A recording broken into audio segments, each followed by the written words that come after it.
Hello everyone, आज हम लोग देखते हैं सीटेट के क्वेश्चन पेपर जो एसएसटी सिलेबस से आते हैं। एसएसटी के पेडागोजी होते हैं, उसको देखते हैं हम लोग।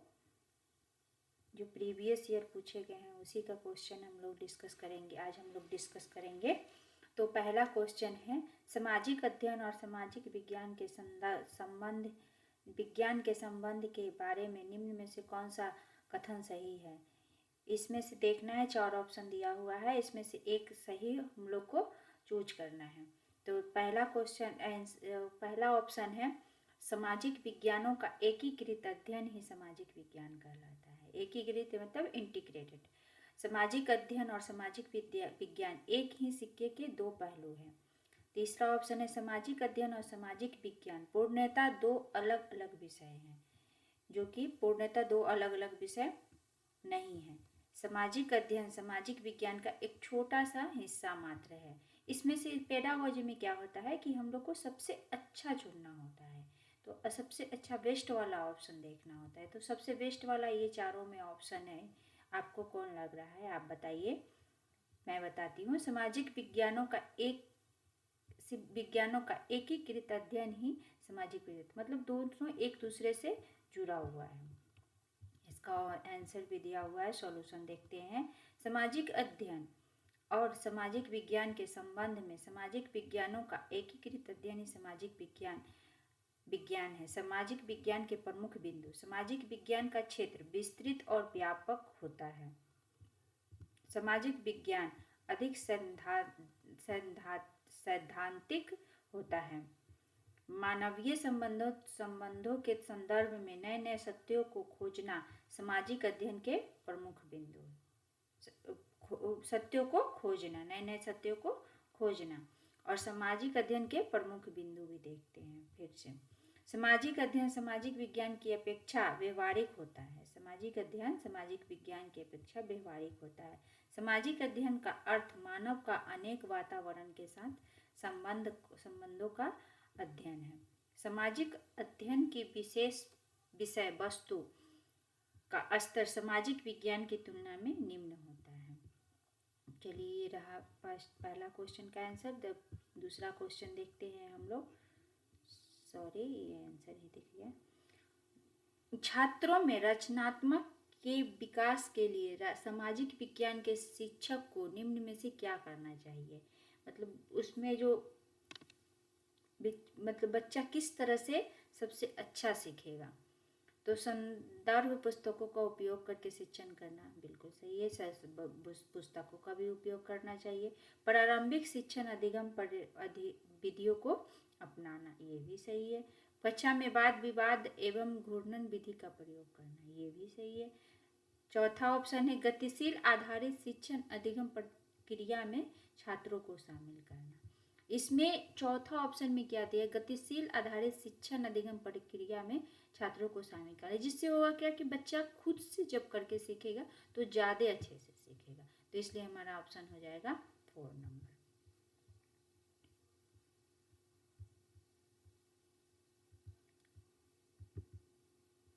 तो हमारा ऑप्शन हो जाएगा 4 नंबर सही हो जाएगा। इसका एक्सप्लेन देख लेते हैं।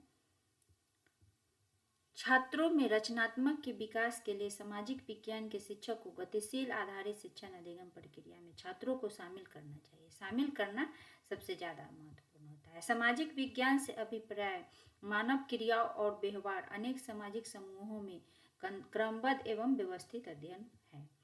सामाजिक विज्ञान की विशेषताएं देख लेते हैं। एक नंबर में है, इनमें सत्य तथा ज्ञान की खोज पर बल दिया जाता है। दूसरा है, यह ज्ञान का वह भाग है जिसका किसी भी क्षेत्र में मानव की क्रियाओं पर प्रत्यक्ष प्रभाव पड़ता है, मतलब डायरेक्ट प्रभाव पड़ता है। और तीसरा है, सामाजिक विज्ञान मानव समाज का उन्नत अध्ययन है।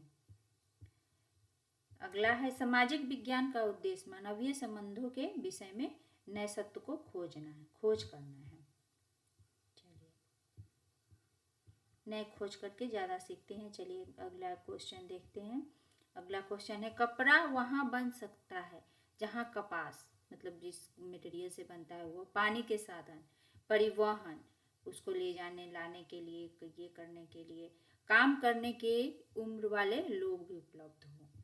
मतलब कपड़ा वहाँ बन सकता है जहाँ कपास, पानी के साधन, परिवहन, काम करने वाले उम्र वाले लोग उपलब्ध हों। तो इसमें से कौन सा उदाहरण सबसे सही है वो पूछ रहा है। निम्न में से किस संकल्पना को समझाने के लिए उदाहरण के रूप में इस्तेमाल किया जा सकता है।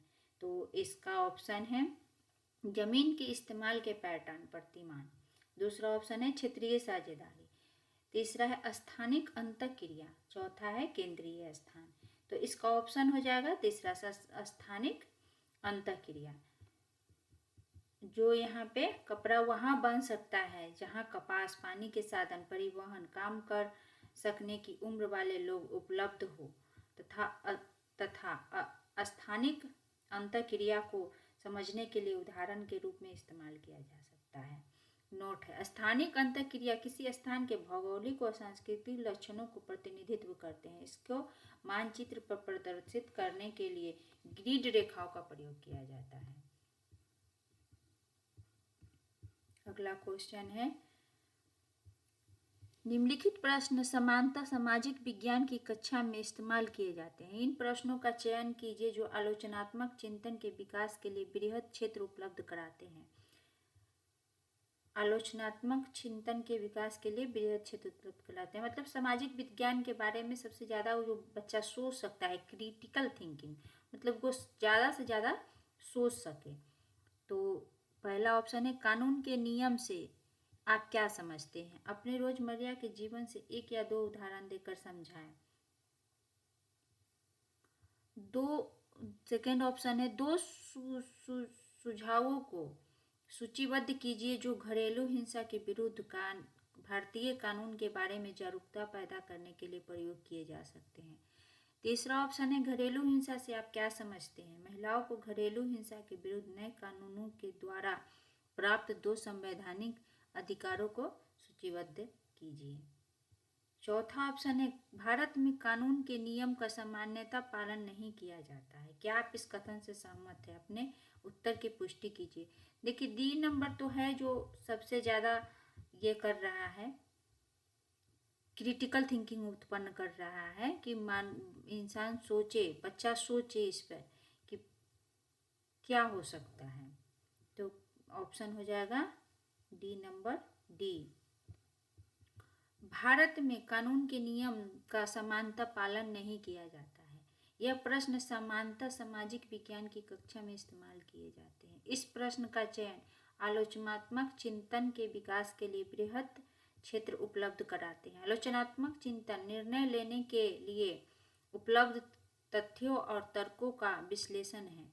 आलोचनात्मक चिंतन का शाब्दिक अर्थ है किसी विषय वस्तु पर आलोचना के साथ चिंतन करना अर्थात किसी विषय वस्तु के अर्थ को समझना, अवधारणा पक्ष को समझना, विपक्ष, उसके गुण अवगुण, मतलब जो एंटी है वो उसके गुण अवगुण इत्यादि सभी पक्षों पर विचार करना आलोचनात्मक चिंतन कहलाता है। आलोचनात्मक चिंतन व्यक्तित्व के निर्माण तथा विकास के लिए आवश्यक है। चलिए आज के लिए इतना क्वेश्चन रहने देते हैं। Thank you. अगर पसंद आए तो like and share and subscribe कर दीजिएगा। Thank you.